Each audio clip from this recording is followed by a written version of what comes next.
अगर एक चीज़ ऑब्ज़र्व किया होगा तो मैं जब बैच अपन स्टार्टिंग में शुरू किए थे और तब से लेके अब तक मेरी स्ट्रेटेजी अगर मैं आपको जब भी गाइड किया तो मैंने हमेशा अलग अलग टाइम पीरियड के हिसाब से मैं बताता हूँ। तो हमेशा एक चीज़ याद रखो कि अभी जैसे अभी जो ये 5-6 दिन बचे हैं, ओनली अभी PYQ करना चाहिए और PYQ में ओनली 2011 से लेके ही करो, ठीक है, पहली बात।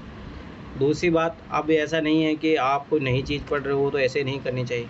दूसरी बात, अगर देखो स्टार्टिंग में जब मैंने बोला था, जून में जब बैच शुरू किया था, तो मैंने उस टाइम की एक अलग स्ट्रेटेजी में बोला था NCERT पढ़ो, NCERT को OMR लगाओ, मतलब उसके मान लो कि ये PT वाले क्वेश्चन लगाओ, मेंस वाले क्वेश्चन कर सकते हो तो वो करो।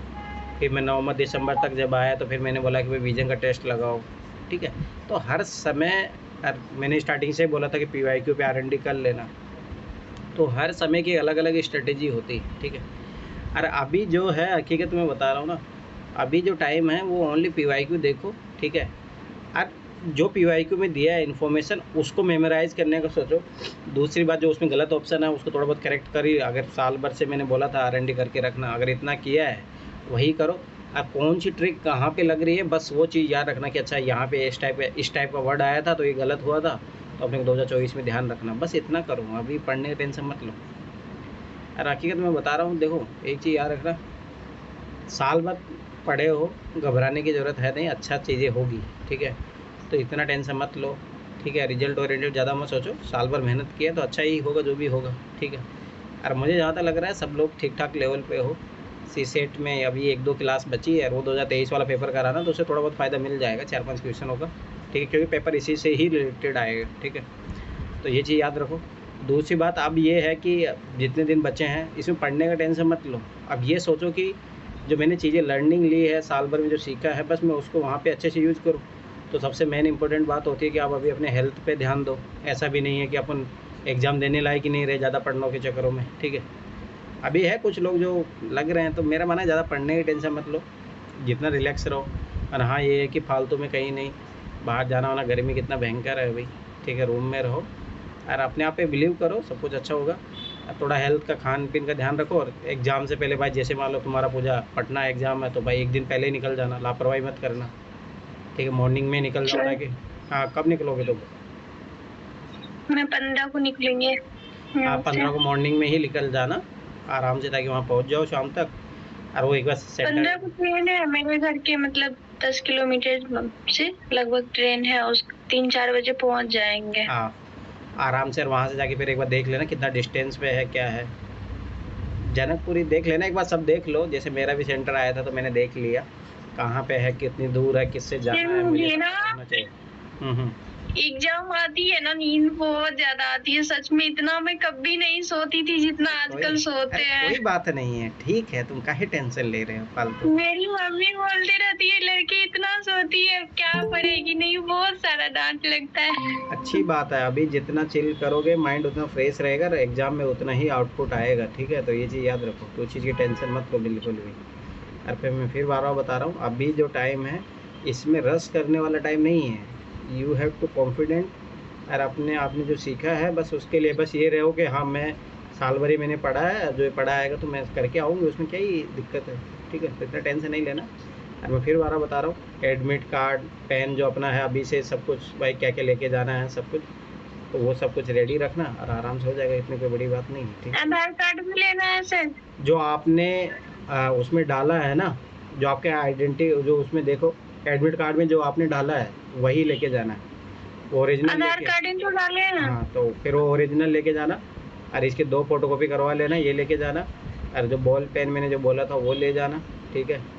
और घड़ी हाथ में, स्मार्ट वॉच नहीं चलेगा पर नॉर्मल जो कलाई वाली घड़ी होती है वो चलेगी, ठीक है। तो वो लेके जाना चाहिए। और अभी मैं बता रहा हूँ, ज़्यादा पढ़ने की रस मत लो।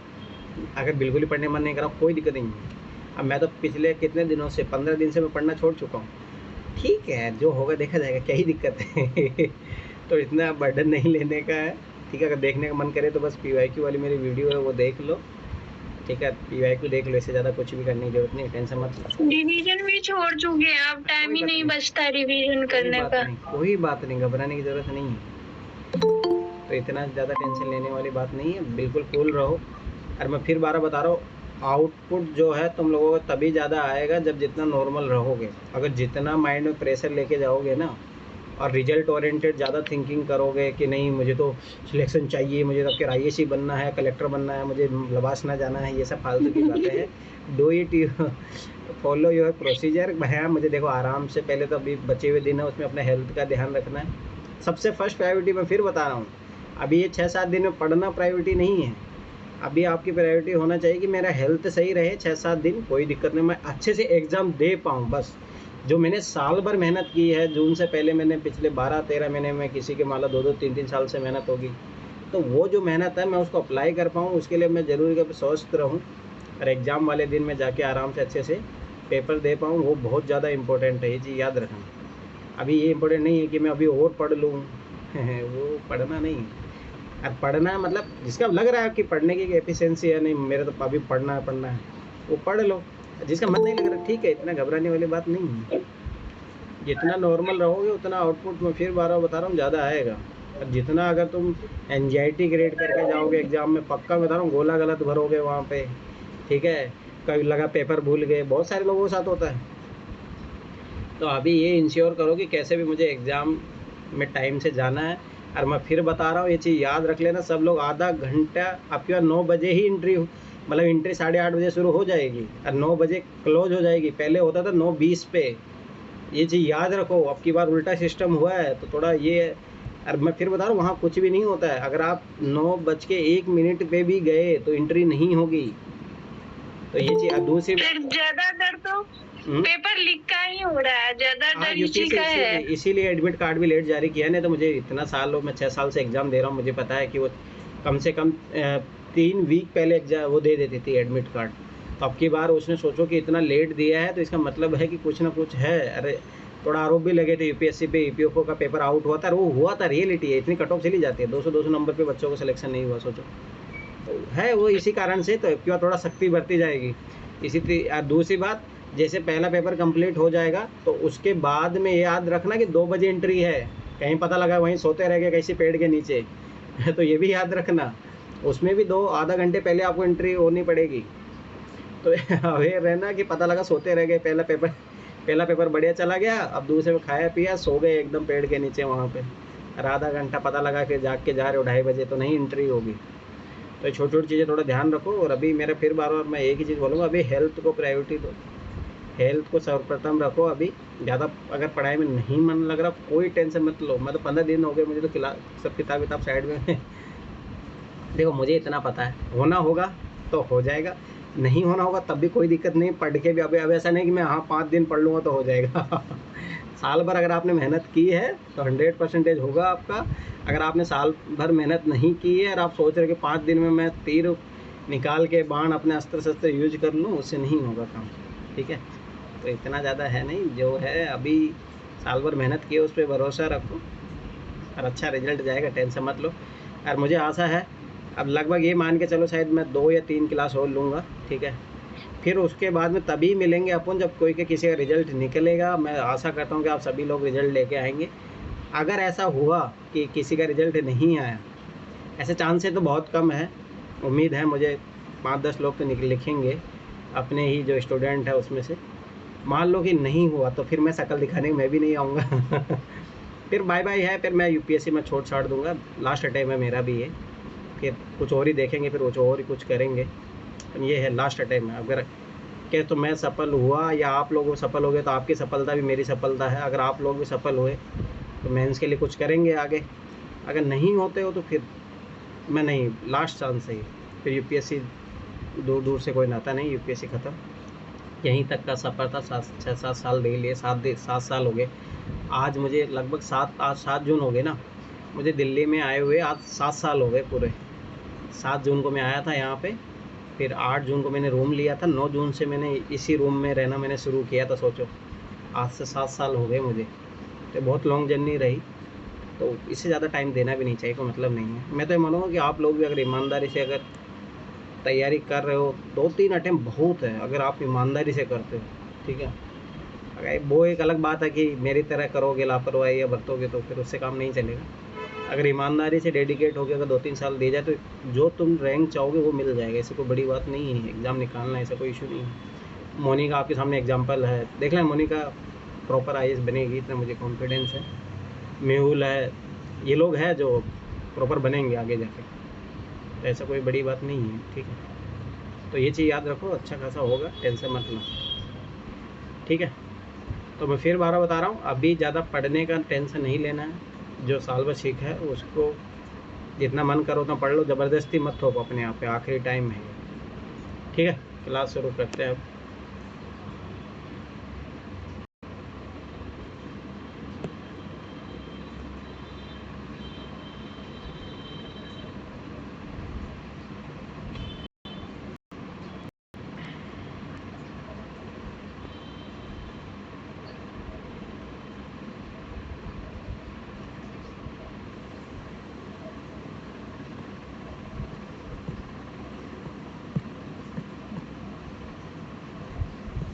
ये चैप्टर हो गया था कल, आज कंप्लीट देखते हैं कितना क्या बचा है। मेरे अनुसार आज कंप्लीट हो जाना चाहिए। फिर अपनी 3 क्लास मैक्सिमम मान के चलो, अब 3 क्लास और होगी, उसके बाद कोई क्लास लेने की ज़रूरत है नहीं। अब वो एक आध क्लास शायद देखता हूँ मैं उसमें, ऐसे तो मैं वो लिया हूँ पहले भी क्लास, उसमें इंपॉर्टेंट कंक्लूजन है तो मैं ऐसे एक बार ले लूँगा, वो देखते हैं। मैक्सिमम 4 क्लास मान के चलो, इससे ज़्यादा नहीं होगा। मैं सोचा वेडनेसडे तक ख़त्म कर दूँ, फिर आप भी अपना आराम से फ्री रहो।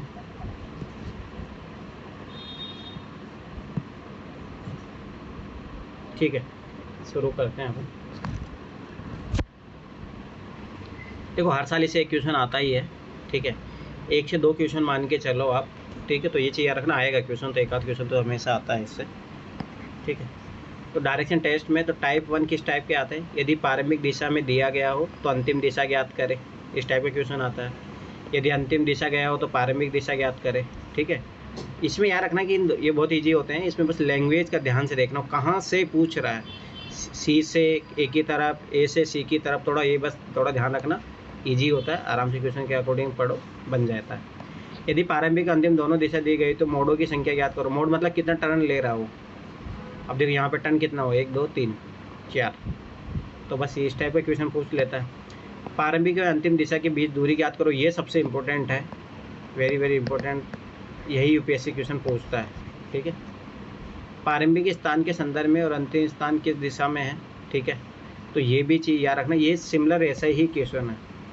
इसमें जैसे ध्यान देखना, ये वाला स्थान है, इसके संदर्भ में पूछ रहा है ये किस दिशा में है, तो यहाँ पे बनाओ नॉर्थ साउथ ईस्ट वेस्ट, तो ये किधर हो गया, साउथ ईस्ट, ठीक है। तो ये चीज़ याद रखना। अंतिम स्थान के संदर्भ में प्रारंभिक स्थान, तो बस यहाँ से पूछ लेगा तो यहाँ बना देंगे, वही सेम चीज़ है, ठीक है। दिशाओं का घूर्णन, रोटेशन, छाया से संबंधित प्रश्न, यूपीएससी स्टाइल से पहले पूछता था, अभी तो ऐसा पूछा नहीं, दिशा की पहली, तो ये नॉर्मल क्वेश्चन है, अब ध्यान से देखना। टाइप ऑफ डायरेक्शन, तो मुख्य दिशा, तो मुख्य देखो नॉर्थ, सबसे ये इंपॉर्टेंट होती है, नॉर्थ साउथ ईस्ट वेस्ट, और इनमें सब में 90 डिग्री का डिफरेंस होता है, ठीक है। तो ये चीज़ याद रखना। दूसरी दिशा उप दिशाएँ, उप दिशा मतलब ये वाली, ये क्या हो गई, नॉर्थ ईस्ट हो गई, ये नॉर्थ वेस्ट हो गई, ये साउथ वेस्ट हो गया, साउथ ईस्ट हो गई, ठीक है। तो ये चीज़ याद रखना, ये तो पता है ही, तो ये नॉर्मल हो गया। और इनमें देखो मुख्य दिशा और उप दिशा में जो है 45 डिग्री का कोण होता है, और मुख्य दिशा में 90 डिग्री का, और 2 उप दिशाओं में याद रखना 90 डिग्री का कोण होता है। तो ये तो बेसिक आइडिया आप बना लोगे, उससे आइडिया लग जाएगा, ठीक है।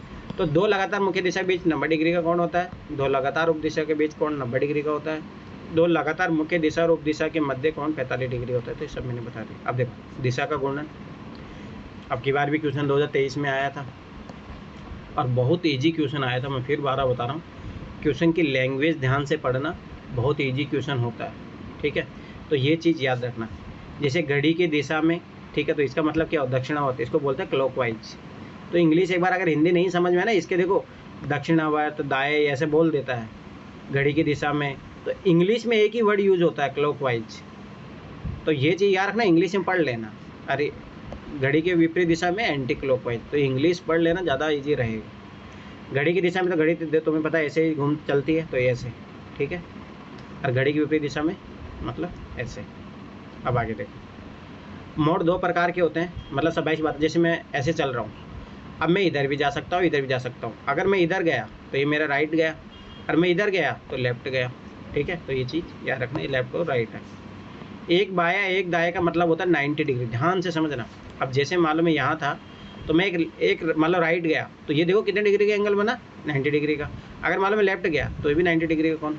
ठीक है, तो ये चीज़ याद रखना। तो एक दाएँ एक बाएँ का मतलब होता है 90 डिग्री, एक लेफ्ट तो 90 डिग्री, दो लेफ्ट 180 डिग्री, ये चीज़ याद रखना।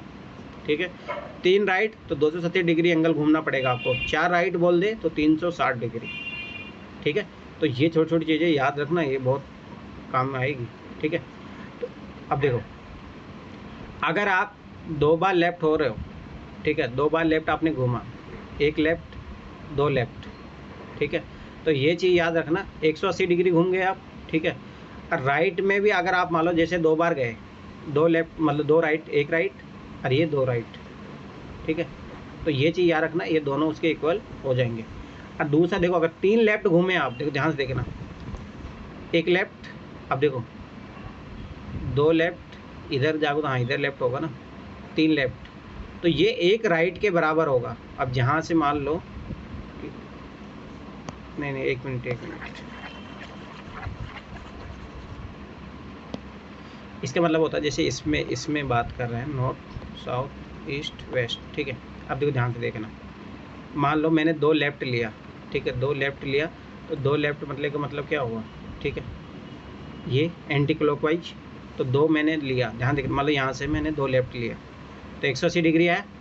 अब देखो ध्यान देखो, यहाँ से अगर मैं 2 राइट लूँगा तब भी 180 डिग्री, तो यहाँ सेम जगह पूछा तो 2 लेफ्ट जो है 2 राइट के बराबर होता है। ठीक है, अब वैसे ही देखो, 3 बार मैंने लेफ्ट लिया, 1 2 3, तो एक राइट के बराबर हो गया ना, इधर से मैं एक राइट ही लूँगा तो इसके बराबर हो जाएगा।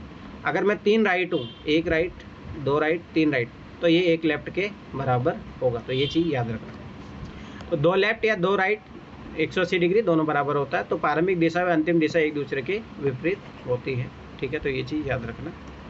अगर 4 लेफ्ट या 4 राइट ले रहे हो तो 360 डिग्री आप पूरा एक घूम लोगे, एक चक्कर हो जाएगा। इसका तात्पर्य जहाँ थे वहीं होंगे, मतलब देखो समझ बात है, देखो 4 लेफ्ट तो मैं यहीं आ गया ना वापस, तो प्रारंभिक दिशा और अंतिम दिशा एक बराबर होगी। और देखो 2 लेफ्ट में ध्यान देखना, इधर north south east west, 2 left घूमा, एक लेफ्ट और 2 लेफ्ट, पहले स्टार्टिंग में यहाँ था, जस्ट मैं विपरीत चले जाऊँगा यहाँ पे, प्रारंभिक दिशा और अंतिम दिशा एक दूसरे के विपरीत होगी। पर मान लो मैं 4 काटूंगा तो वापस से यहीं पे आ जाऊँगा, तो ये वही है। अतः इस प्रकार के 4 के गुणज भी समान रहेंगे। तो याद रखने के वो पूछ ले, और भाई 420 लेफ्ट पे आप कहाँ पे रहोगे, तो वही 4 से भाग दे देना। ठीक है, तो ये चीज़ याद रखना। यदि पर्सन में एक लेफ्ट बोल दे और राइट हो तो प्रारंभिक दिशा और अंतिम दिशा बराबर होगी। ठीक है, अब देखो जैसे मान लो 3 लेफ्ट है। ठीक है, अब देखो ये देखो, इधर ये बोल रहा है अगर यदि पर्सन में लेफ्ट और राइट हो तो बराबर दिया हो तो स्वाभाविक बात, देखो एक में लेफ्ट गया, फिर मैं वापस एक राइट जाऊँ, ठीक है, तो वहीं पे आ जाऊँगा। ठीक है, अगर मान लो 90 डिग्री माइनस हो गया, यदि पर्सन में, हाँ मतलब ये क्वेश्चन बोले ध्यान देखना, ये कैंसिलेशन का होता है। अगर मान लो जैसे एक तुम लेफ्ट गए और फिर वापस एक राइट आए तो 0 हो जाएगा ना, तो ये चीज़ याद रखना। जब ये आगे भी शायद एक आध क्वेश्चन मैंने किया भी होगा इसमें। ठीक है, तो ये चीज़ याद रखना, उसको 0 इंक्लूड करके लिखते हो, उसको कोई ज़रूरत है ही नहीं। ठीक है, तो प्रारंभिक दिशा और अंतिम दिशा एक ही होती है। अगर मान लो 3 लेफ्ट बोल दे तो वही सेम चीज़ यहाँ वाली। ठीक है, 3 लेफ्ट बोलते एक राइट के बराबर होगा, 3 राइट है तो एक लेफ्ट के बराबर होगा। यदि अंतिम दिशा दिया गया हो तो प्रारंभिक दिशा ज्ञात करनी हो तो दिए गए मोडों को पहले बदलेंगे और उस मोड को अंतिम दिशा पर अप्लाई करेंगे। ये चीज़ याद रखना, क्वेश्चन करते वक्त ध्यान रखना है ये चीज़। लेकिन प्रारंभिक दिशा दिया गया और अंतिम ज्ञात करना हो तो मोड को चेंज नहीं करेंगे, ये चीज़ याद रखना।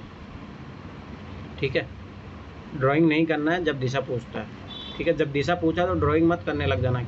मान लो दे देगा 720 आप लेफ्ट गए, 520 आप राइट गए, ठीक है, तो फिर कहाँ पे होंगे, तो ड्रॉ मत करने लग जाना, पगला जाओगे। उसको ऐसे ही करना है जो ये सारी चीज़ें मैंने बताई थी उस अकॉर्डिंग, 4 से डिवाइड कर लो, उससे हो जाएगा। अब देखो रोटेशन ऑफ डायरेक्शन, धकेला पुश करना, दिशा का घूर्णन क्या होता है, तो वही क्लॉकवाइज ध्यान से बना, तो ऐसे 45 डिग्री 90 डिग्री, ठीक है, फिर 135 180, ठीक है, वही सेम एंटी क्लॉकवाइज में रहेगा। अब देखो ध्यान से देखना, केस 1 अगर 45 डिग्री का अपन घूर्णन करते हैं अब देखो ये बोल दे कि इसको सारे के सारे को 45 डिग्री घुमा दो आप, तो सबाई सी बात है, ये कहाँ पे आ जाएगा, यहाँ पे, ये कहाँ पे आ जाएगा, यहाँ पे, ये कहाँ पे, सब 45 डिग्री मूव ऑन कर जाएगा। ठीक है, तो ये देखो अगर बोल दे 90 डिग्री, तो ये देखो ये 90 यहाँ पे, ये यहाँ पे आ जाएगा, ये यहाँ पे चले जाएगा। ठीक, 135 डिग्री बोल दे, तो यूपीएससी ने पूछा है। ठीक है, तो ये चीज़ याद रखना, 135 डिग्री क्लॉकवाइज डायरेक्शन बोल दे।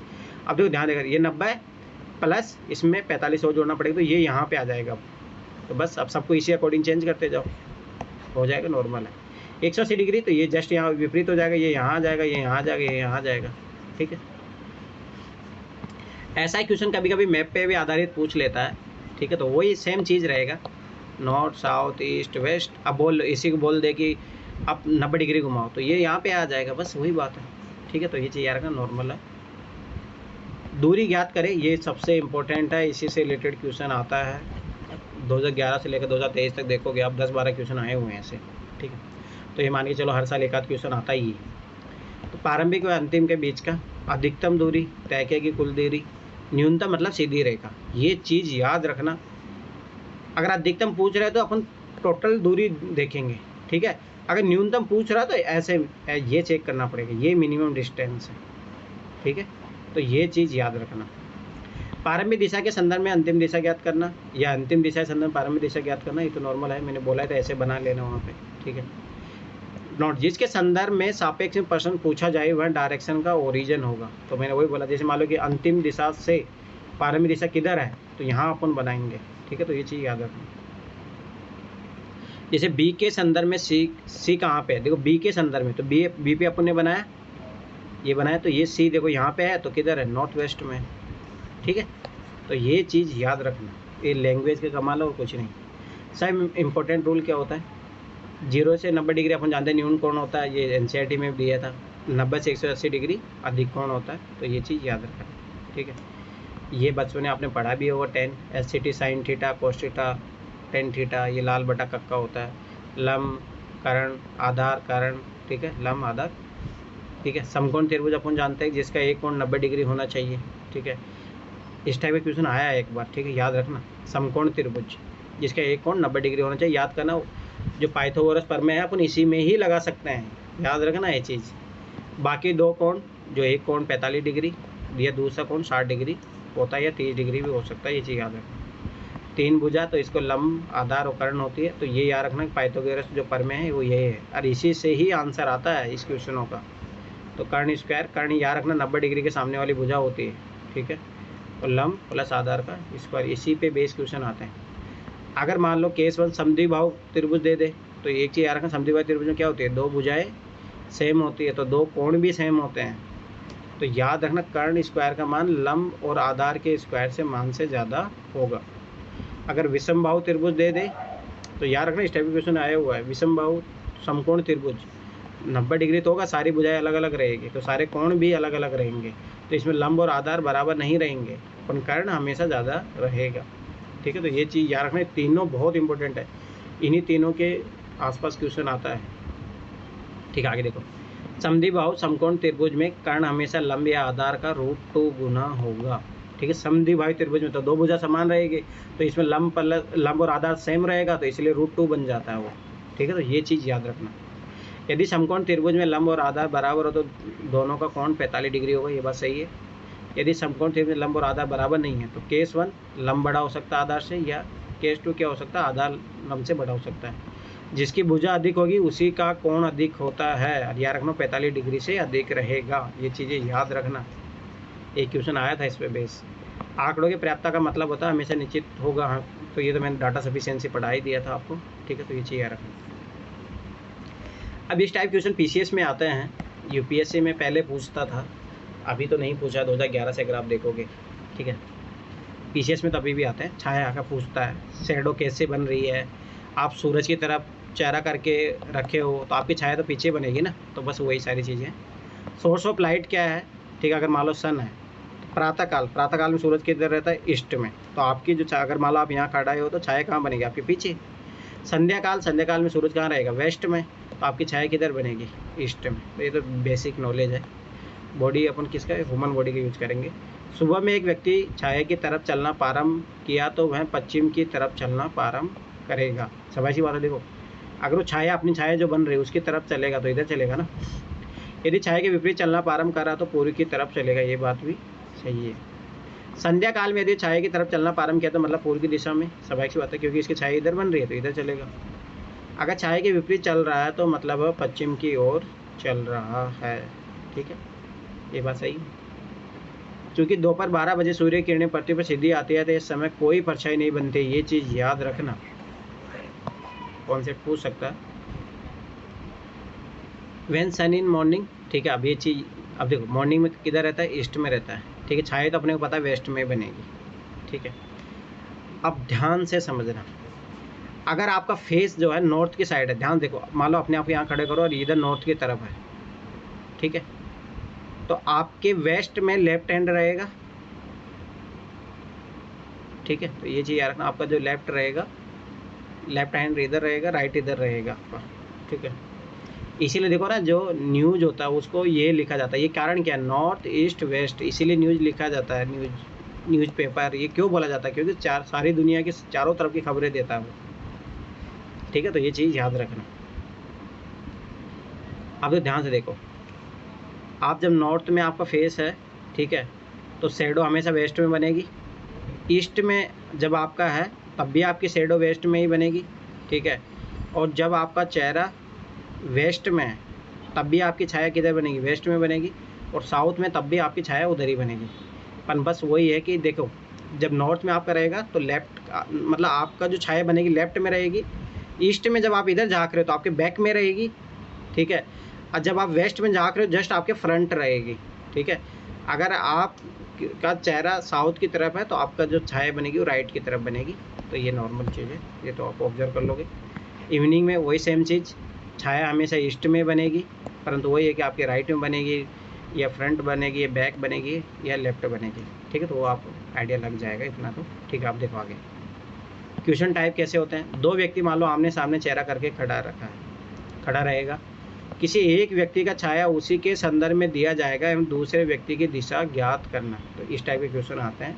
ठीक है, तो ये नॉर्मल है, बस ये चीज़ें याद रखना, बस ये नॉर्मल चीज़ें हो जाएगी। पर मैं फिर बता रहा हूँ, एक आध क्वेश्चन तो जरूर आएगा इस चैप्टर से।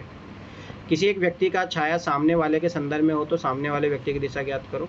ठीक है, इस टाइप क्वेश्चन आता है। जैसे देखो राम, अभी लैंग्वेज है ना, इसमें लैंग्वेज का ही खेल है। राम जो है, देखो राम जो है मोहन के उत्तर में है।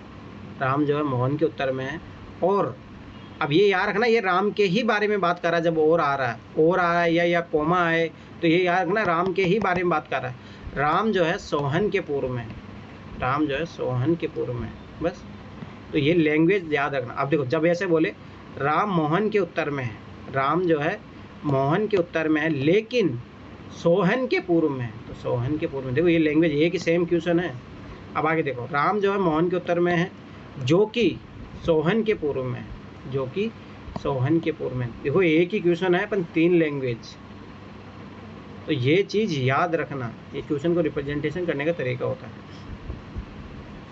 इस टाइप के क्वेश्चन 2018 में आया था, तो अब की बार रिपीट होने के चांसेस है। बहुत सालों से क्वेश्चन आया नहीं है।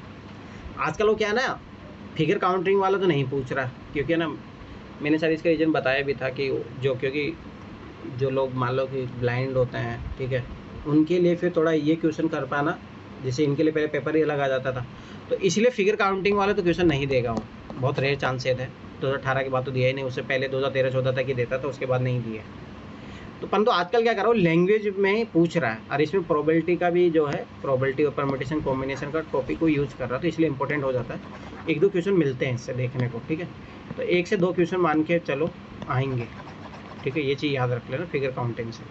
पर फिर बता रहा हूँ, फिगर काउंटिंग वो पीसीएस की तरह मत सोचो कि वो पूछ लेगा कितने ट्राइंगल है, कितने क्या है, वो नहीं पूछता यूपीएससी। अभी 2018 की बात तो पूछा ही नहीं है उसने। पर हाँ, आजकल वो ये दे देता है कि 4 लाइन आप समांतर खींचो, 4 पहले लंबवत खींचो, फिर कितने वर्ग बनेंगे। वही सेम क्वेश्चन हो गया है, क्वेश्चन वही है, परंतु आजकल वो लैंग्वेज के फॉर्म में दे रहा, तो आप उसको परम्यूटेशन कॉम्बिनेशन से भी बना सकते हो। ऐसे ड्रॉ करके थोड़ा बनाना मुश्किल होता है, ठीक है, पर आता है क्वेश्चन जरूर। 1 से 2 क्वेश्चन मान के चलो इससे। टाइप 1 क्या है, सीधी रेखाओं की संख्या ज्ञात करो। ठीक है, चित्र में अगर बोल देगा या बिंदुओं की मदद से, तो ये याद रखना कि अभी आजकल इम्पोर्टेंट ये है। तो इसके लिए मैं कुछ कुछ चीज़ें बताऊँगा, वो ये याद रखना। यदि दो से अधिक बिंदु एक रेखिक ना हो, ठीक है, जैसे एक मान लो दो बिंदु है, तीसरे बिंदु इधर है, दो से अधिक बिंदु एक रेखिक हो, मान लो तीन बिंदु एक रेखिक है, तो तब कैसे क्या बनेगा, तो वो चीज़ याद रखना। वर्त में जीवाओं की संख्या, यही क्वेश्चन आया था 2023 में, ये आता है, मैं फिर 12 बता रहा हूँ, क्वेश्चन आएगा, 1 से 2 क्वेश्चन मान के चलो, और हर साल आ रहा है इससे क्वेश्चन। यदि जीवाओं की संख्या दी गई हो तो वर्त की परिधि पर बिंदुओं की संख्या ज्ञात करें, बहुत इंपॉर्टेंट। बहुभुज में विकर्णों की संख्या, ये भी पूछा हुआ क्वेश्चन है यूपीएससी में। त्रिभुजों की संख्या ज्ञात करें, चित्र में पहले पूछता था, बिंदुओं की मदद से, आजकल ये पूछ रहा है। दो से अधिक बिंदु एक रेखिक ना हो, दो से अधिक बिंदु एक रेखिक हो, वर्गों की संख्या ज्ञात करो, ये यूपीएससी ने पूछा हुआ है। आयतों की संख्या ज्ञात करो, वर्ग को शामिल करते हुए, आयतों की संख्या ज्ञात करें, वर्ग को शामिल ना हो। वर्त में समकोण त्रिभुज ज्ञात करें, ठीक है, यही क्वेश्चन आया था। वर्त में समबाहु त्रिभुज ज्ञात करें, वर्त में त्रिभुजों की संख्या ज्ञात करें, बहुभुज में, ठीक है, विविध। तो ये इंपॉर्टेंट है, मैं फिर बता रहा हूँ, पक्का है 1 से 2 क्वेश्चन जरूर आएगा, ये चीज़ याद रखना। जो मैं करवा रहा हूँ उसी से ही आएगा, बस 1-2 कॉन्सेप्ट सीख लेना अच्छे से बस। अब देखो, सीधी रेखाओं की संख्या ज्ञात करो चित्र में, तो चित्र तो अपन दे देंगे, तो उसमें कोई बड़ी बात नहीं। सीधी रेखा 3 प्रकार की होती है, एक ऊर्ध्वाधर वर्टिकल, ये वाली वर्टिकल होती है, क्षैतिज रेखा हॉरिजॉन्टल, और तिर्यक रेखा, स्लाइड रेखा भी बोलते हैं इसको, ठीक है। अब ध्यान से समझना, बिंदुओं की मदद से बनने वाली सीधी रेखा, ये इंपॉर्टेंट है, ठीक है। दो से अधिक बिंदु एक रेखिक ना हो, तो ये देखो, ये हो गया, दो से अधिक बिंदु एक रेखिक नहीं है इसमें, ठीक है। तो दो से अधिक बिंदु एक रेखिक हो, देखो 3 बिंदु एक रेखिक हो गए, ठीक है। तो एक रेखिक ना हो, तो इसके लिए बनता है एक रेखिक हो या सरेख, तो उसको याद रखना, यूपीएससी एग्जाम में सरेख भी बोलते हैं। तो दो से अधिक बिंदु जब एक रेखा में होते हैं तो उसको सरेख बोलते हैं। अब ध्यान से देखना, ऐसे बोल देगा ABCD है, प्रयोग करके सीधी रेखा या दो बिंदुओं की आवश्यकता है। अब देखो, सीधी रेखा के लिए सभी बात है, दो बिंदुओं की आवश्यकता पड़ती है, 4 है, तो देखो ये डायरेक्ट फॉर्मूला, 4 में से 2 चुनने का तरीका, तो 4C2 याद करो, 4 फैक्टोरियल, 4 - 2 करोगे 2 फैक्टोरियल इंटू 2 फैक्टोरियल, तो ये क्या हो जाएगा, 4 × 3 × 2 फैक्टोरियल, 2 फैक्टोरियल कैंसिल आउट, ठीक हो, इसको कैंसिल कर, इसको खोलोगे 2 × 1, 2 से 2 गया, कितना बन गया 6। तो ये चीज़ याद रखना, यही फॉर्मूला मैंने लगा के क्वेश्चन करवाए भी थे, ठीक है।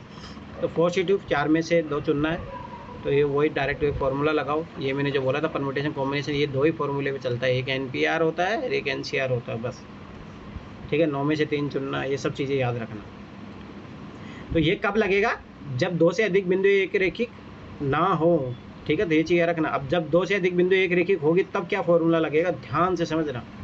यदि 2 से अधिक बिंदु एक रेखिक हो तो सीधी रेखाओं की संख्या क्या होगी, तो बिंदुओं की संख्या मान लो कि कितने भी, मान लो अभी जैसे 4 में से 2 अपन लेके बना रहे थे, अब कितने बिंदु एक रेखिक है उनकी संख्या उसमें से वो घटाओगे, +1 करोगे, ये फॉर्मूला याद रखना। और ये किसके लिए, लाइन के लिए, याद रखना ये चीज़, ठीक है। अब ये देखो, बहुभुज में विकर्णों की संख्या ज्ञात करें, ठीक है।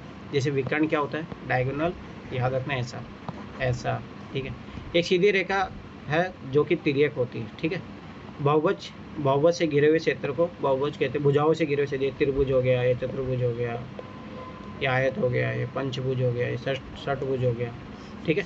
तो बहुभुज में शीर्ष बिंदुओं की संख्या और भुजाओं की संख्या हमेशा बराबर होती है, ध्यान से देखो, इधर 3 भुजाएं होते हैं तो इनके शीर्ष भी 3 है, इसमें 4 भुजाएं होती है तो 4 है, ये चीज़ याद रखना, ठीक है। अब आ जाओ इधर, अब ध्यान से देखना है इसमें, ठीक है। जैसे ये है, अपने को पता है इसमें कितने डायगोनल बनते हैं, 2 ही डायगोनल बनते हैं, ठीक है। अब देखो ये देखो, ये 4 बिंदु है, अब तो ध्यान से समझना, 4 बिंदुओं से 2 मतलब रेखाएं कितनी बनेगी, तो 4C2 वो कितनी बनती है, 6। तो ये इधर देखो, ये 6 है, पर इसमें देखो 4 तो क्या रहेगी, भुजा रहेगी, और 2 क्या रहेंगे, डायगोनल रहेंगे, AB BC AC BD AD CD। तो इसमें 4 तो भुजा है, 2 विकर्ण हैं, तो ये चीज़ याद रखना, ठीक है। अब आ जाओ आगे, बहुभुज में सीधी रेखाओं की संख्या, तो क्या क्या होता है उसमें, भुजाओं की संख्या होती है प्लस विकर्णों की संख्या होती है, ठीक है। अब देखो, ये अगर ये टेबल याद रख ले तो डायरेक्ट क्वेश्चन कर लोगे आप, याद रखना, इस पर बेस क्वेश्चन आया था, 2018 में भी आया है, 2021 में भी आया है, ठीक है। ध्यान से समझना इसको ना। विकर्णों की संख्या पूछेगा तो अपन क्या करेंगे, सीधी रेखाओं की संख्या कितनी है माइनस भुजाओं की संख्या घटा देंगे। और मैंने बोला था भुजाओं की संख्या जो जितना होगा, त्रिभुज है तो 3 भुजा, वर्ग आयत है तो 4 भुजा, चतुर्भुज में पंचभुजा तो 5, ठीक है। त्रिभुज है, शीर्ष बिंदु कितने होंगे, 3 होंगे, तो सीधी रेखाओं की संख्या क्या होगी, 3c2, फॉर्मूला लगाएंगे अपन, 3 आ जाएगा। भुजाओं की संख्या तो मैंने बोला जितने शीर्ष होते हैं उतने भुजाएं होते हैं, तो 3 में से 3 घटा दोगे 0। तो याद रखना त्रिभुज में कोई भी विकर्ण नहीं बनता। फिर आ जाओ वर्ग आयत या चतुर्भुज में, शीर्ष बिंदु कितने होते हैं, 4, तो 4c2 लगाओगे कितना है, 6। तो मैंने बोला था इसमें जितना शीर्ष बिंदु उतनी 4 भुजाएं, और विकर्ण कितने होंगे फिर 6 - 4, ये लगा दो फॉर्मूला, ठीक है। तो 2 याद रखना, यही इसी से ही क्वेश्चन पूछा हुआ यूपीएससी देखो 2020 में पूछा, अष्टभुज का पूछ लिया था। अब क्या पूछ सकता है कि इसका नोनागोन का पूछ ले, डेकागोन का पूछ ले। पंचभुज 5 शीर्ष, 5c2 लगाएंगे फॉर्मूला, 10 आएगा। भुजाओं की संख्या कितनी होती है, 5 होती है, क्योंकि जितने शीर्ष उतने, तो 10 में से 5 घटा दो, विकर्णों की संख्या कितनी आ जाएगी, 5। षटभुज 6 शीर्ष बन, हाँ बोलो सर सभी में 2 ही क्यों लगा है, क्या लगाना है सर सभी में ना 2 ही क्यों लगा है। अरे 2 देखो ध्यान समझो, रेखा कब बनेगी, 2 बिंदुओं से तो रेखा बनती है ना, इसीलिए अभी देखो ये बिंदु है अपने 7 में से 2 बिंदु रेखा कितने बन सकती है, तो 7c2 लगाएंगे ना अपन, 8 में से 2, 9 में से 2, ये सब वही चीजें लगेगी, ठीक है। क्योंकि रेखा बनेगी ना, विकर्ण भी तो एक रेखा ही होती है ना, ठीक है, वो 2 बिंदुओं से ही बनेगी, ठीक है। आगे देखो, तो वही ये भी 6 है, तो 15 में से 6 घटा दो 9 आ जाएगा। 7c2 21 आया, 21 में 7 घटा दोगे 14 आएगा। ये देखो ये यूपीएससी ने 2020 में पूछा था, तो 872, तो ये देखो 28 आए, 28 में से 8 घटा दो 20 विकर्ण आ जाएंगे, और यही आंसर था। नोनागोन 9c2 36 रेखाएं बनती है इसमें से, भुजाएं कितनी होती है 9, तो 9 घटा दो 27 विकर्ण बनेंगे। डेकागोन में 10 में याद रखना 35। तो ये याद हो जाए तभी, नहीं तो मैंने फॉर्मूला बता दिया, समझ ही गए होंगे कैसे निकालना क्या है, ठीक है। अब आगे देखो जीवाओं की संख्या, ठीक है, कोड, ठीक है। अब देखो ये भी क्वेश्चन आया था, ध्यान से समझना, ठीक है। तो वही सेम चीज़ लगेगा, और मैं फिर बता रहा हूँ बहुत इजी क्वेश्चन होता है, अगर सीख लिए ना इसको, बहुत इजी क्वेश्चन है, सबसे इजी क्वेश्चन है, फट से 1 सेकंड में आंसर आ जाएगा इसका, डायरेक्ट ये फॉर्मूला लगाना है। अब देखो NC2 फॉर्मूला लगेगा, वही देखो, क्योंकि जीवा भी तो एक रेखा ही होती है ना, और 2 बिंदुओं से बनेगी। अब आपको ये है कि डिपेंड करता है कितने बिंदु दिया हुआ, तो बस 9c2 बिंदुओं की संख्या, ठीक है। लंबी जीवा, सबसे लंबी जीवा याद रखना व्यास कहलाती है, ठीक है, जो सेंटर से गुजरती है। ऐसी जीवा जो केंद्र से पास होती है वह सबसे लंबी जीवा होती है, और वह उसे वर्ग का व्यास कहलाता है। जीवा भी एक सीधी रेखा होती है, क्योंकि इसके लिए 2 बिंदुओं की आवश्यकता होगी, ये 2 बिंदु वर्ग की परिधि पर होते हैं, तो वही मैंने चीज़ बताई आपको। तो याद रखना यहाँ पे वही चीज़ फॉर्मूला लगेगा, ठीक है। अब आ जाएगा त्रिभुजों की संख्या ज्ञात करने वाला, ये भी वेरी इंपॉर्टेंट क्वेश्चन। तो चित्र पे आधारित क्वेश्चन आते थे पहले, अब तो नहीं आएंगे, ठीक है। तो जैसे 1 2 3 4 5, अब देखो इसमें कितने त्रिभुज हैं। अब एक तो अपन ऐसे गिने, एक एक गिनने का तरीका, मेथड 1 जो है गिनने वाला तरीका, तो चित्र में जितने खंड है उतनी संख्या चिन्हित कर लो पहले। इकाई त्रिभुज वाले, तो ये मैंने ये तरीका बताया भी था आपको, 5 टोटल 5 बने। फिर 2 को लेके मैं कितने त्रिभुज बना सकता हूँ, ठीक है। तो 1 2 2 3 3 4 4 5, ठीक है, ये टोटल कितने बचे बने, 4 बने। फिर 3 को लेके कितने बनेंगे, 3 बनेंगे, ठीक है। 4 को लेके कितने बनेंगे, 2 बनेंगे। 5 को लेकर 1 बनेंगे। फिर ऐसे करके टोटल जोड़ दो। ये तो गिनने वाला मेथड। अब गिनने वाला मेथड बहुत टाइम लगता है। अब आ जाओ इधर मेथड 2, ध्यान से देखना, इसमें कितना है 1 2 3 4 5, इनको जोड़ दो, डायरेक्ट आंसर आ जाएंगे, ठीक है। और इसमें वही फॉर्मूला एन, याद करो ये फॉर्मूला, ठीक है, तो डायरेक्ट आंसर आ जाएगा। अगर मान लो ऐसा दे दे अपने को, ऐसे बीच में से काट दे, तो इधर भी काउंट करोगे 1 2 3 4 5, ठीक है। अब ध्यान से देखना, आपने को पता है इससे 15 बनता, तो इससे भी 15 बनेगा, इससे भी 15, इससे भी 15, इससे भी 15, कितना हो गया 15 × 5। मैं फिर बता रहा हूँ, यूपीएससी दिमाग लगाता है, वो क्या करता है यहाँ पे चतुर्भुज बना देता है। याद करो इस टाइप क्वेश्चन पूछा भी था यूपीएससी ने, तो पना वो भी लग जाएगा, फिर उसमें से वो घटा दो, बात तो वही है, याद रखना ये चीज़, ठीक है। अब देखो टाइप टू किस प्रकार के आते हैं, यदि समबाहु त्रिभुज के अंदर समबाहु त्रिभुज को गिनना हो, ठीक है, याद रखना, यदि समबाहु त्रिभुज के अंदर समबाहु त्रिभुज के गिनना हो, तो देखो ये तरीका है डायरेक्ट, जो डायरेक्ट अप्लाई करेंगे मेथड 2। 1 का स्क्वायर, 2 का स्क्वायर, 3 का स्क्वायर जो ये दिया था, जैसे इनका स्क्वायर करके जोड़ना है।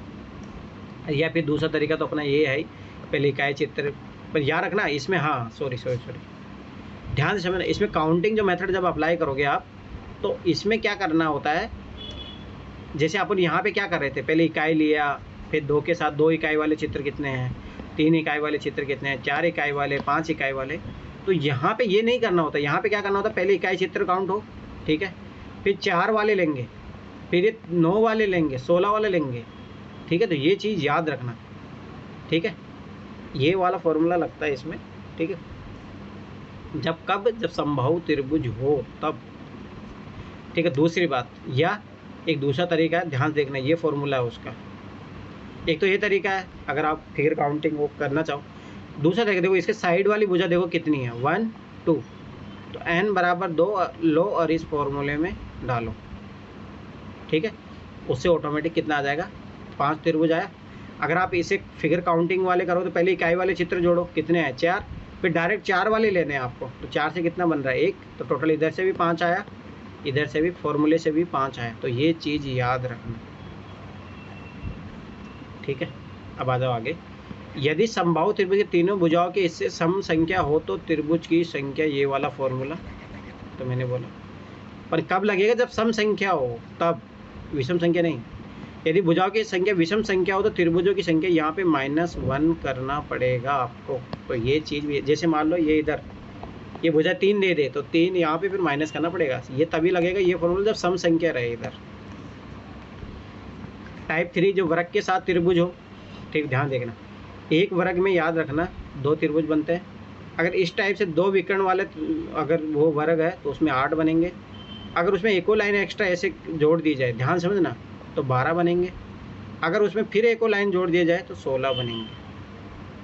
अब ये याद रहेगा तो फास्ट आप काउंट कर सकते हो, ठीक है। अब ये देखो, अगर इस टाइप का कोई डायग्राम दिया रहे तो देखो अपने को पता है, इससे देखो, ये देखो यहाँ सीखो, ये 2 है तो ये 2 है, ये 2 है, ये 2 है, 2 है, 2 है, 2, परंतु इस लाइन के कारण भी जानते हैं अपन, एक बढ़ता है, एक यहाँ बढ़ा, एक यहाँ बढ़ेगा, एक यहाँ, एक यहाँ, तो ये 4 हो गए, 10 यहाँ पे हो गए, तो 10 + 4 14। अब आगे देखो, इनके कारण अपन जानते हैं कितने बनते हैं, 8 8 8 8 8, और अपने को पता है इसके कारण यहाँ पे देखो 2 बढ़ जाएंगे, 2 2 2 2, टोटल कितने हो जाएंगे 48। अब देखो ये जो सीखे सबकी एप्लीकेशन इसमें लगेगी। अभी देखो इसको पता अपने 8 बनता है, तो ये 8 बना, ये 8 बना, ये 8 बना, ये 8 बना, ठीक है। फिर अपने पता है इसके कारण 2 बन जाते हैं, 2 बना, ठीक है। इसके कारण 1 बनता है, इसके कारण 1 मिनट, हाँ ये कॉर्नर वाले से 1 ही बनेगा, हाँ ये सब कॉर्नर वाले से 1 बनेगा। इनसे जो मिडिल वाला है देखो, ये इनसे 2 2 बनेंगे, ठीक है। तो वही सेम चीज़ अब यहाँ पे लगा दो, यहाँ तो जो अपन इसका निकाल ही लिए, फिर उसके बाद में देखो यहाँ पे भी, यहाँ पे इससे जानते हैं अपन 2 बनते हैं, फिर एक यहाँ पे भी 2 बन जाते हैं, यहाँ पे भी 2 बनेंगे। तो ये पीसीएस वीसीएस में पूछा जाता है, मैं फिर बता रहा हूँ बार बार, यूपीएससी में नहीं पूछता, पीसीएस में पूछता है। अब आगे देखो, बिंदुओं की मदद से त्रिभुज, ये इंपॉर्टेंट है अपने लिए, एग्जाम में यही क्वेश्चन पूछ रहा है आजकल वो, ठीक है। तो ये चीज़ याद रखना, ये इंपॉर्टेंट अपने लिए। केस 1, जब समतल में 2 से अधिक बिंदु एक रेखिक ना हो तो त्रिभुजों की संख्या देखो डायरेक्ट। अब देखो ध्यान से समझना, त्रिभुज बनने के लिए कितने बिंदु चाहिए होंगे, 3, जैसे लाइन में कितने चाहिए थे 2, बस कितने बोल दे 9 बिंदु है, और वो सर एक नहीं है तो 9C3 लगा दो डायरेक्ट। अब जब 2 समतल में 2 से अधिक बिंदु एक रेखिक हो तो त्रिभुजों की संख्या याद रखना, दिए गए बिंदु अपॉन C3 माइनस एक रेखिक बिंदु। तो ये चीज़ याद रखना, ये फॉर्मूला लगेगा, फॉर्मूला याद रखना, फट से अप्लाई हो जाएगा। वर्गों की संख्या पूछे या आयतों की संख्या पूछे, ठीक है, तो ये चीज़ याद रखना, वर्ग हो गया, समचतुर्भुज हो गया, एक ही बात है। आयत हो गया जो वर्ग नहीं है, या समांतर चतुर्भुज, ये भी एक ही बात हो गई। वैसे आए जिसमें वर्ग भी शामिल हो, या समांतर चतुर्भुज जिसमें समचतुर्भुज भी शामिल हो, इस टाइप की याद रखना। पर ये से क्वेश्चन पूछा है नहीं, यहाँ तक यूपीएससी ने क्वेश्चन पूछा है, ठीक है। वर्ग का तो डायग्राम देख के पूछा है, तो वर्ग तो निकाल ही सकते हैं अपन, कोई बड़ी बात नहीं। अब देखो सभी वर्ग आयत होते हैं, ये चीज़ याद रखना। तो ये मैंने कल बोला था, वर्ग और ये आयत कहलाता है, ठीक है। तो ये चीज़ याद रखना। अब देखो ध्यान से देखना, ऐसे तो अपन काउंट करके 1 2 3 4 ऐसे करके बना सकते हैं वर्ग कितने होंगे, ठीक है। अब ध्यान से देखना वर्ग, ठीक है। अब 3 × 3, अब ये कैसे लगता है, सूत्र देखना, इसको जोड़ो 1 2, तो इन दोनों को जोड़ो, कितना हुआ 3, इधर जोड़ो 1 और 2, ये कितना हुआ जोड़ने से 3, 3 इंटू 3 तो 9। याद रखना वे आयत जो वर्ग भी है, तो टोटल कितने बनेंगे 9। अब देखो ध्यान से देखना, ऐसे करके मान लो 1 2 3 दे 4 दे दिया मान लो, ठीक है, 1 2 3, 1 2 3 4, इनको जोड़ो 4 3 7 9 1 10, ठीक है, पर नहीं पर बराबर होनी चाहिए, ये चीज़ रखना। इधर भी 3 होगा तो इधर के 3 2 5 1 6, 6 इधर भी 6 आएगा, 6 इंटू 6 36, ये याद रखना है चीज़, तो ये डायरेक्ट फार्मूला लग जाएगा, ठीक है। दूसरा ऐसे भी कर सकते हैं 4c2 तब भी करोगे तब भी यही आएगा, ठीक है। वर्गों की संख्या कितनी होगी 5 होगी, तो वर्ग तो डायरेक्ट अपन जोड़ ही सकते हैं, ठीक है। तो ये चीज़ याद रखना। तो ये देखो ये वाला फॉर्मूला लगता है, अगर मान लो वर्ग निकालना हो तो ये आर का मतलब है रो, फिर ये कॉलम। तो आप ये देखो कितने रो और कॉलम है, देखो तो अपने देखा 1 रो 2 रो और 2 ही कॉलम है, तो लगाओ 2 इंटू 2, फिर 1 घटाओ प्लस 1 इंटू 1, ठीक है, तो कितना होगा 4 प्लस 1 5।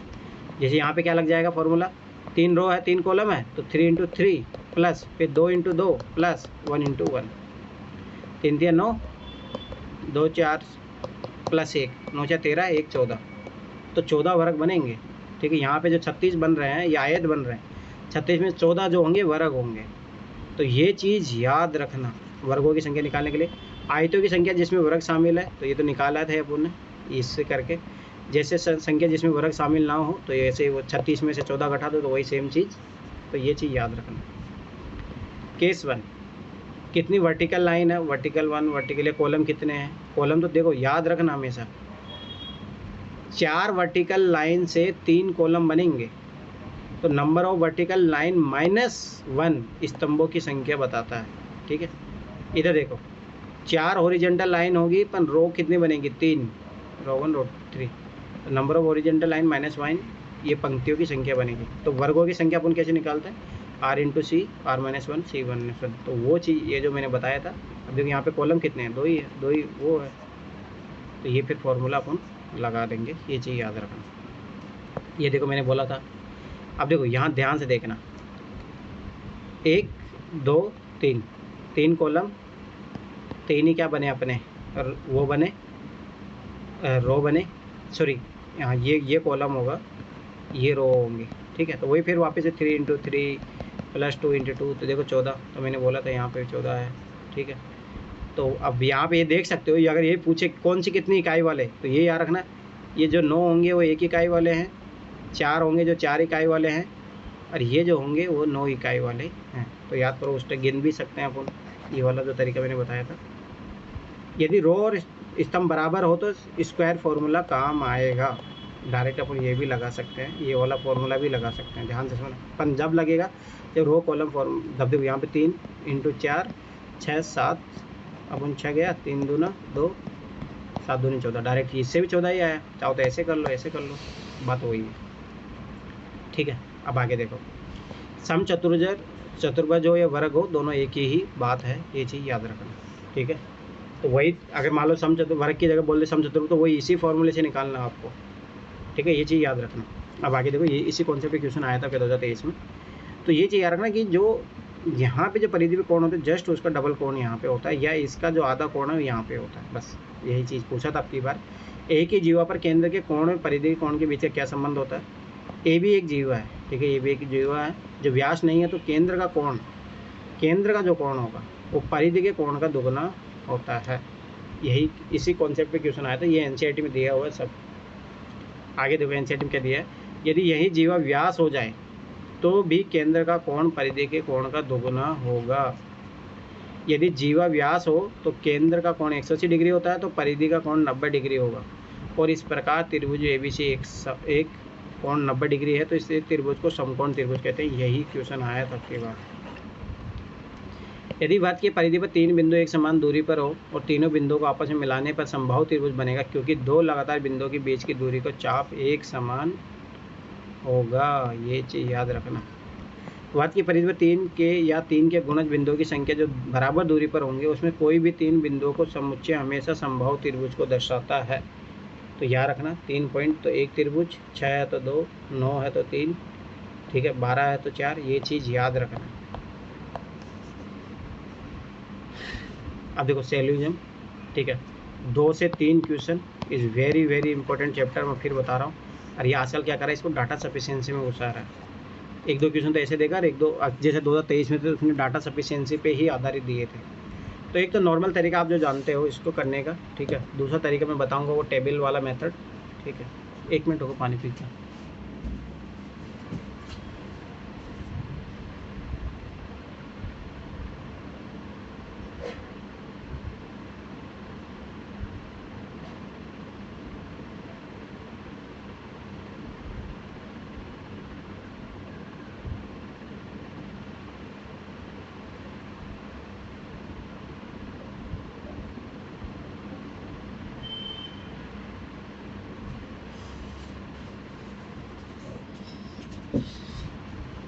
देखो इंपॉर्टेंट है ये 2 से 3 क्वेश्चन, तो ये मान के चलो 100% आएंगे इससे, और हर साल आते हैं। सबसे बड़ी बात ये है, ये बहुत इंपॉर्टेंट चैप्टर है। इसके बाद में सब छोटे छोटे चैप्टर बचेंगे, रैंकिंग में बचेगा, तो फिर तो छोटे छोटे चैप्टर है। सीक्वेंस वाला ये तो आता ही है क्वेश्चन, ठीक है। तो रीजनिंग में फिर बता रहा हूँ 15-20 क्वेश्चन तो रीजनिंग के होते हैं, जिसमें से आप आराम से 15 क्वेश्चन बना सकते हो। 10 क्वेश्चन तो मान के चलो मिनिमम, और आराम से 10 क्वेश्चन अगर अपन उधर बना लेंगे तो आराम से हो जाएगी बेड़ा पार, ठीक है। तो ऐसी कोई बड़ी बात नहीं है, चलो छोड़ो, लगेगा एक और क्लास लगेगी इसमें, कोई दिक्कत नहीं है। आज ये करेंगे सैल्यूजम, फिर उसके बाद कल कर लेंगे, ठीक है। इधर आओ,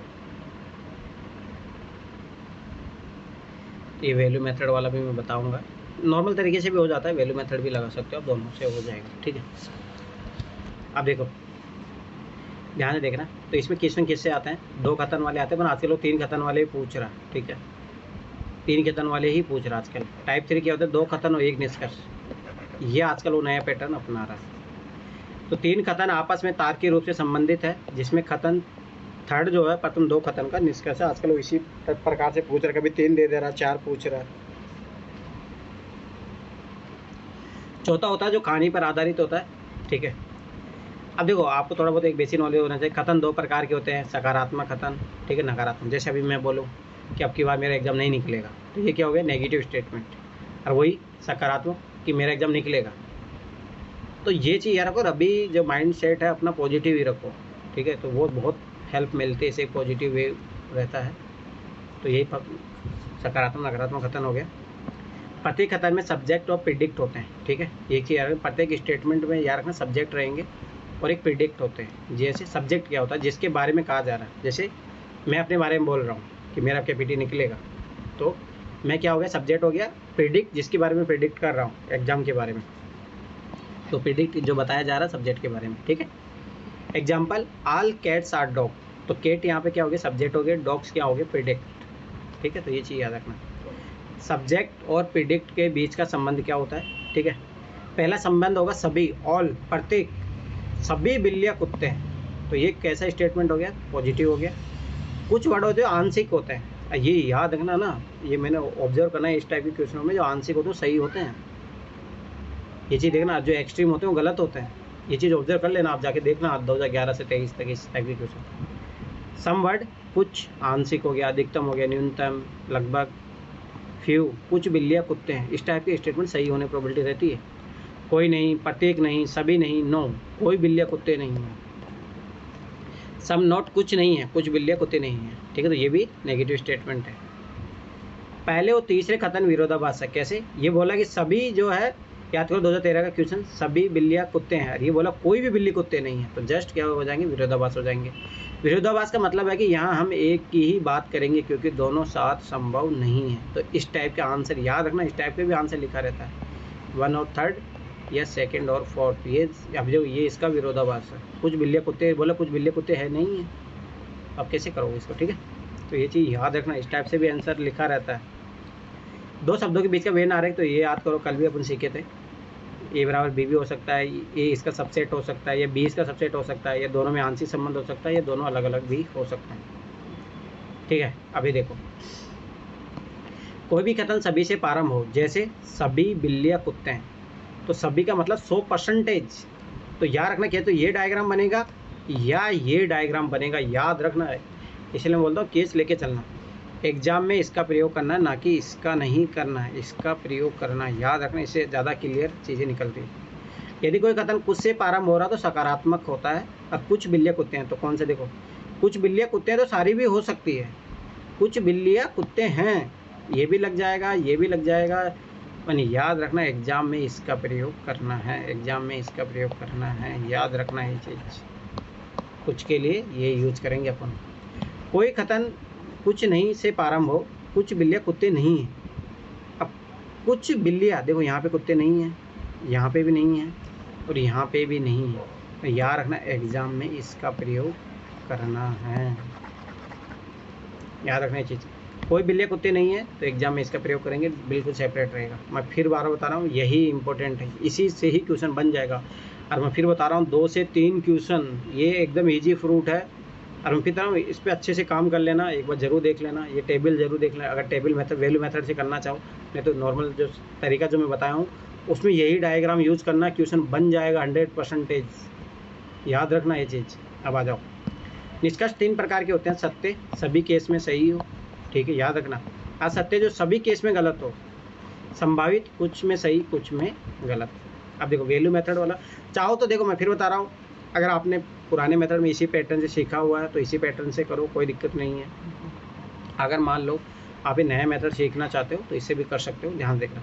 तो ये सब्जेक्ट प्रेडिक्ट में बता दिया था क्या होता है। अगर ऑल स्टेटमेंट में है तो सब्जेक्ट का मान 100 होता है, प्रेडिक्ट का मान 50 होता है।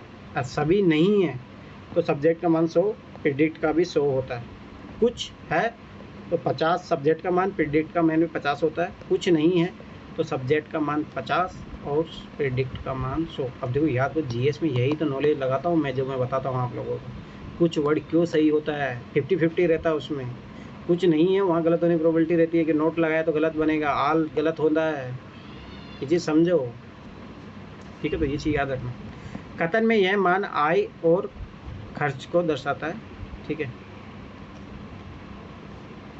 ठीक है, मतलब आय को दर्शाता है, मतलब कौन मान, जो सब्जेक्ट और प्रेडिक्ट होता है वो आय को दर्शाता है, जबकि निष्कर्ष में ये मान जो है सब्जेक्ट प्रेडिक्ट वाले मान खर्च को दर्शाते हैं। ये चीज़ याद रखना। खर्च हमेशा आय से कम या बराबर होना चाहिए, बस इसके आधार पर। इसके मैंने मेरे वीडियो जाके देखो, मैंने करवाए भी है, इस मेथड पे क्वेश्चन भी करवाया आपको, ठीक है। तो ये चीज़ याद रखना, बहुत सारे क्वेश्चन करवाए हैं मैंने।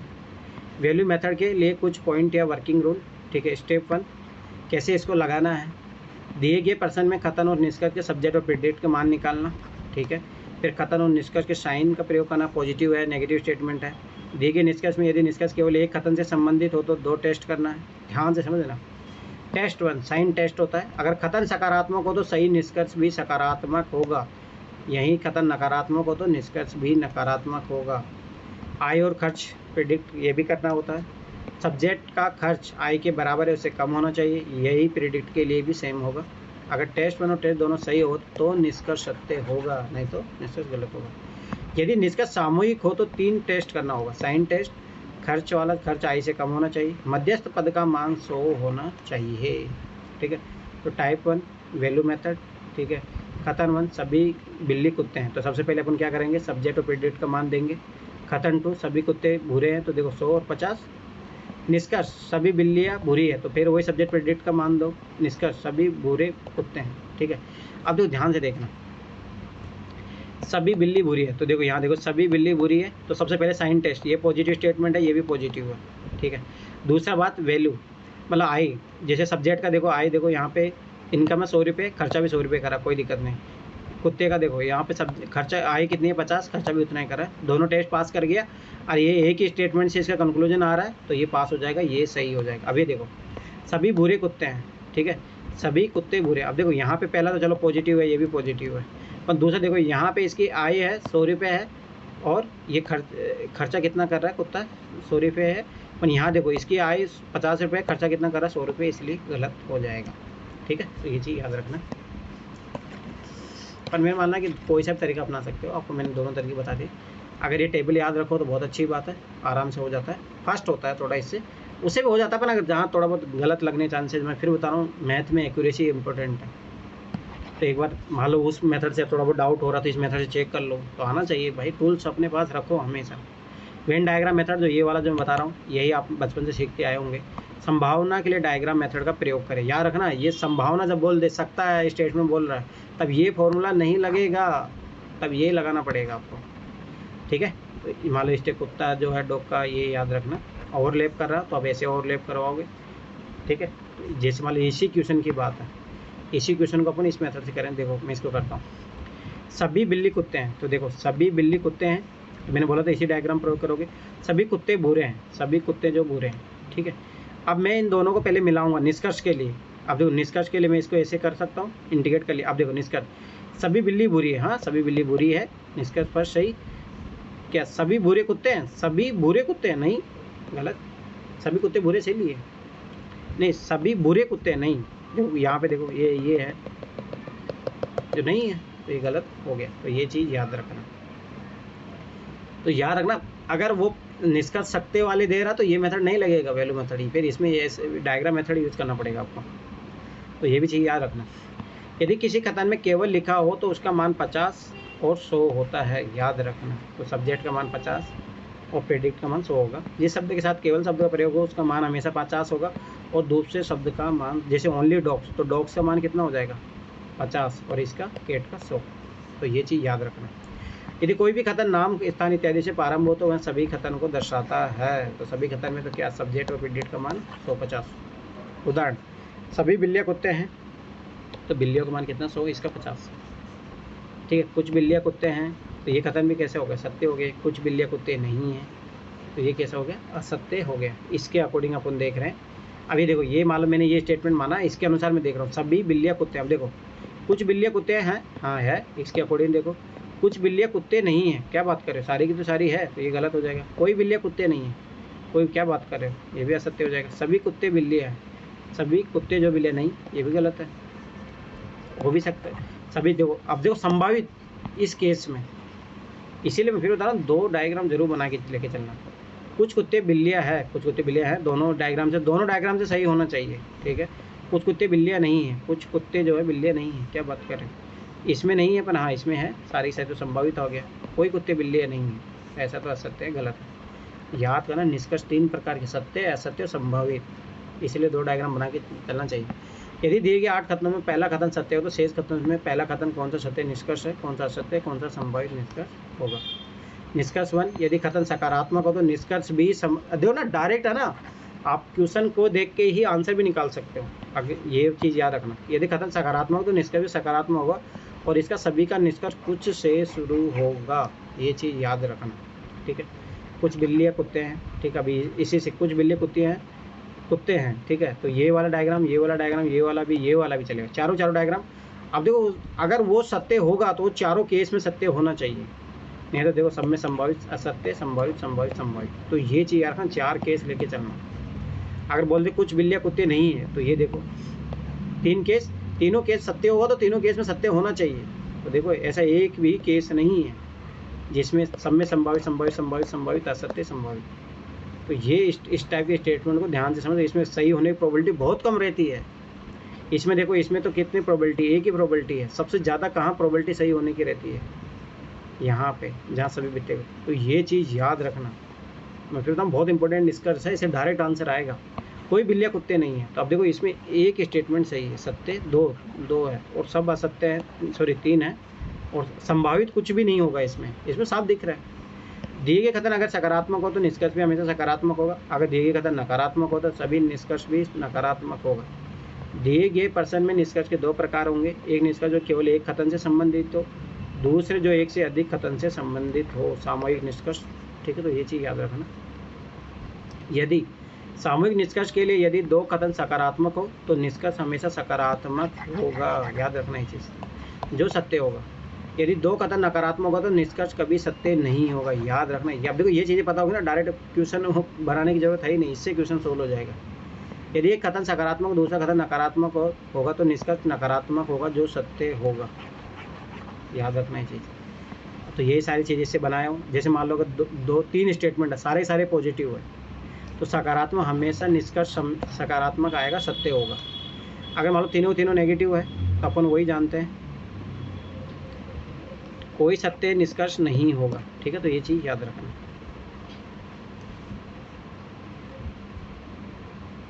ठीक है। ये देखो ये माइनस है, ये प्लस है, ये माइनस है, तो इसको दोनों गुणा करोगे तो माइनस आएगा, इससे माइनस माइनस गुणा करोगे कोई सत्य निष्कर्ष नहीं आएगा। ठीक है, आगे देखो S1 S2 S3 दोनों कथन मान लो एक पॉजिटिव है, नेगेटिव है, निष्कर्ष नेगेटिव, फिर इन दोनों को गुणा करोगे नेगेटिव आएगा, तो नकारात्मक सत्य निष्कर्ष होगा।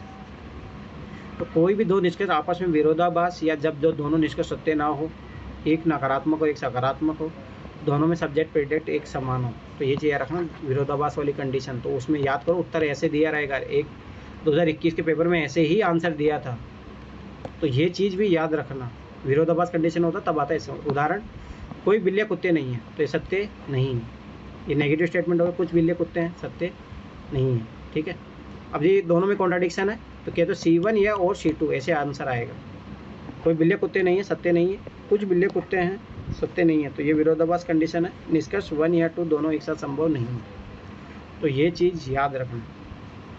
अब देखो ये कल करेंगे अपन लगभग कितने चैप्टर, रुको 1 मिनट, पेज नहीं दिखा रहा क्या, बचे हैं कुछ चैप्टर बचे हैं, कोई नहीं, इंपॉर्टेंट चैप्टर अच्छे से करेंगे। यहाँ तक जो है, यहाँ तक क्यूब तक ये चैप्टर तो ये मैंने बताया भी था, क्वेश्चन जब करवाया था सारे अच्छे से करवा दिया था, पासा वासा ये सब करवाया हूँ अच्छे तरीके से। ठीक है, तो इसमें ज़्यादा टाइम नहीं लगेगा। ठीक है, फिर तो छोटे छोटे ब्लड रिलेशन वाले सब छोटे छोटे चैप्टर हैं, फिर एक एक लाइन के चैप्टर है। ठीक है, ये लास्ट चैप्टर रहेगा, तो ज़्यादा नहीं, कल कंप्लीट हो जाएगा आराम से। ठीक है, आज भी कर सकते थे, कोई नहीं, कल है अपने, फिर मंडे को ट्यूसडे को अपन पेपर कंप्लीट करेंगे 2023 वाला, फिर वेडनेसडे को एक क्लास लूँगा, उस दिन जो ट्रिक वाली क्लास ले लूँगा और एक स्ट्रेटेजी बता दूँगा और एग्जाम को लेके क्या करना, फिर ख़त्म, बस लास्ट क्लास वेडनेसडे को होगी। अगर सब कुछ बढ़िया रहा तो फिर मिलेंगे जुलाई में, 1 जुलाई को, फिर 30 जून तक रिजल्ट आ जाएगा। ठीक है।